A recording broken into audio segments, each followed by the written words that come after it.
Jésus-Christ, mon Seigneur, le seul chemin vers mon Dieu.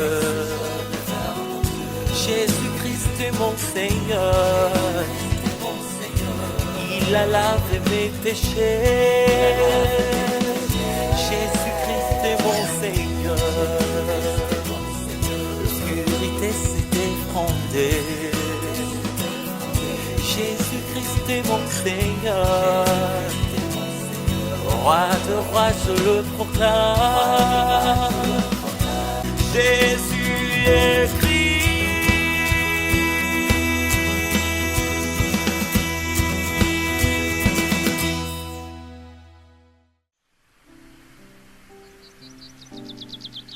Le sommet spirituel de l'évangélisation mondiale qui a semé la graine du Christ. Il dit encore, à quoi comparerons-nous le royaume de Dieu ou par quelle parabole les représenterons-nous? Il est comme une graine de moutarde. Lorsqu'on la semé en terre, c'est la plus petite de toutes les semences qui sont sur la terre. Mais lorsqu'elle a été semée, elle monte, devient plus grande que tous les légumes et développe de grandes branches, de sorte que les oiseaux du ciel peuvent habiter sous son ombre. Marc chapitre 4, versets 30 à 32.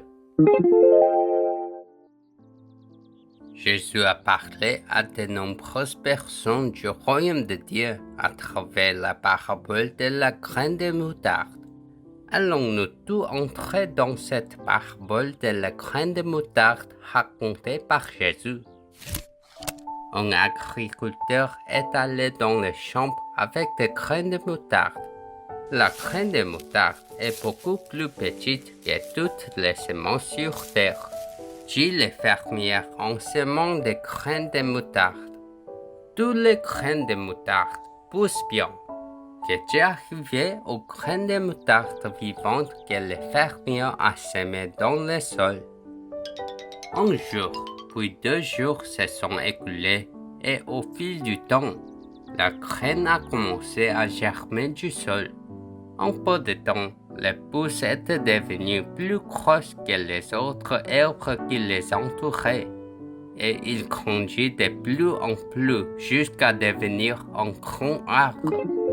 Les oiseaux survolaient les grosses branches qui s'attendaient de l'arbre. De nombreux oiseaux sont venus chanter très joyeusement à l'ombre de l'arbre de moutarde.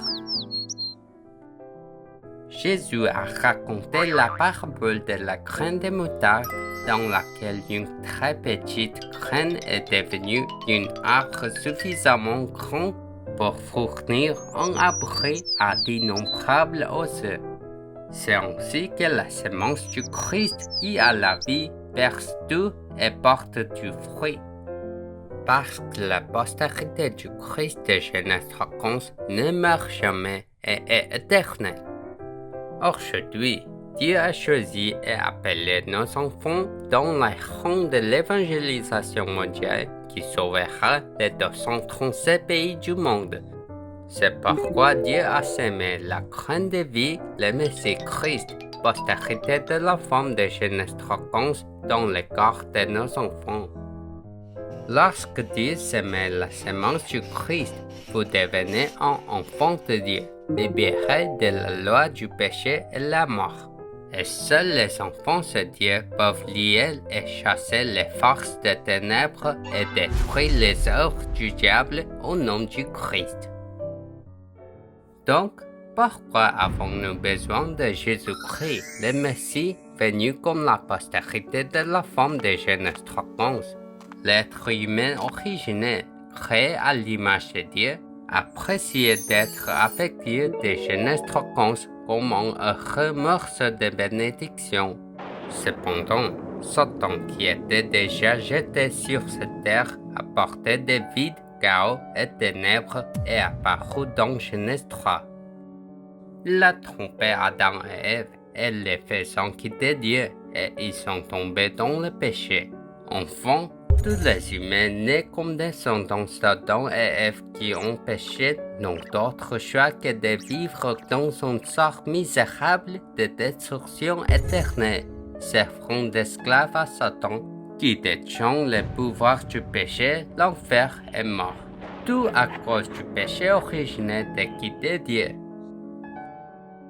Afin de résoudre les problèmes fondamentaux de l'humanité, la parole s'est fait chair et venue sur cette terre, comme Jésus-Christ le Messie.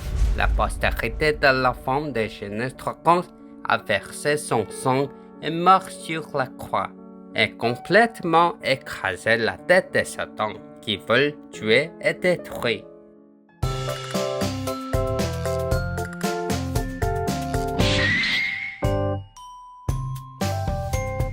Genèse 3:15, l'alliance se dit, la postérité de la femme. Jésus-Christ complètement écrasé, la tête de Satan. Yeah! Il est aussi ressuscité après 3 jours et est maintenant avec nous comme le Saint-Esprit. Ainsi, quand nous acceptons Jésus-Christ, Dieu sème Jésus-Christ, la graine de vie et la puissance dans notre corps et nous fait passer de la mort à la vie. Par conséquent, les enfants de Dieu doivent toujours vivre une vie spirituelle invisible afin d'échapper à la maladie chronique de l'incrédulité répétée. Nous devons vivre une vie victorieuse par l'adoration et la prière qui apprécient toujours l'Évangile. Aujourd'hui encore, au mettre les paroles d'adoration dans notre âme, le vrai roi est venu détruire les œuvres du diable. Le vrai prêtre a résolu tous les péchés et malédictions. Le vrai prophète ouvert le chemin pour rencontrer Dieu, la vérité et la vie. Et nous devons faire la bataille spirituelle pour détruire les 3 malédictions à travers le triple office de Christ. Passant les forces sales des ténèbres en moi au nom du Christ, le Saint-Esprit de Dieu, que je pourrai passer de l'ancienne personne à la nouvelle création qui se renouvelle chaque jour. Satan qui refuse d'adorer aujourd'hui m'empêche de prier, vole la parole de mon âme, que j'aime le monde sans rêver d'évangélisation mondiale. Je t'ordonne au nom de Jésus-Christ d'être lié et chassé de mon corps. Je sème la graine du Christ, puissance de vie dans nos enfants, et les appeler à devenir des disciples évangélistes qui évangélisent le monde comme les sommets spirituels. Alors, au lieu de dessécher le Saint-Esprit en nous, continuez à invoquer le nom du Christ. Jésus est le Christ. Je suis un enfant de Dieu. Tous les problèmes sont finis. Satan va-t'en, rempli du Saint-Esprit. Évangélisation mondiale. Jusqu'aux extrémités de la terre, je serai son témoin. Tout au long de cette semaine, en tant qu'enfant de Dieu avec la semence du Christ, je vous bénis pour que vous puissiez profiter des secrets du ciel, de renouveler chaque jour. Dieu vivant, merci d'avoir semé Genèse 3:15, la graine du Christ dans mon corps, afin que je puisse devenir son enfant qui cherche sa royaume et justice. Au nom du Christ, son Saint-Esprit, laisse-moi lire Satan qui me remplit de ténèbres afin que je puisse jouir du secret du royaume des cieux et devenir le sommet spirituel qui porte les fruits de l'évangélisation mondiale. Je prie au nom de Jésus-Christ. Amen.